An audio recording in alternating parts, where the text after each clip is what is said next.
En el gélido y desolado paisaje de Groenlandia, en el siglo X, vivía una joven irlandesa llamada Tora.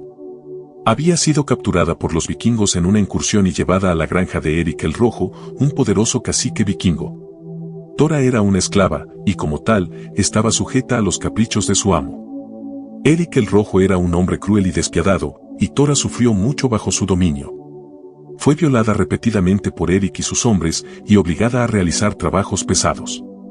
Vivía en condiciones de miseria, privada de comida, refugio y dignidad. Pero Tora era una mujer fuerte y resistente. Se negó a dejar que Eric el Rojo la rompiera. En secreto, planeó su escape.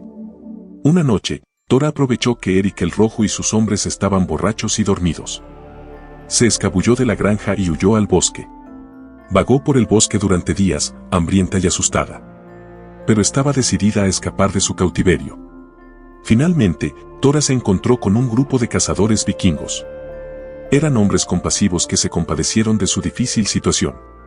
Los cazadores llevaron a Tora a su campamento y le dieron comida y refugio. Tora les contó su historia y los cazadores decidieron ayudarla. Construyeron un pequeño barco y navegaron hasta Islandia. Tora fue llevada a un monasterio, donde fue recibida con los brazos abiertos. Las monjas del monasterio cuidaron de Tora y le ayudaron a recuperarse de sus heridas. Tora pasó el resto de su vida en el monasterio. Se convirtió en monja y dedicó su vida a ayudar a otros. La historia de Tora es una historia de esperanza y supervivencia. Es un recordatorio de que incluso en las circunstancias más difíciles, siempre hay esperanza. Esta historia es un recordatorio de la brutalidad de la esclavitud vikinga y la esperanza y la resistencia de sus víctimas. También es un testimonio del poder de la compasión y la ayuda mutua. La historia de Tora sigue siendo relevante hoy en día. Nos recuerda que la esclavitud y otras formas de opresión siguen existiendo en el mundo actual.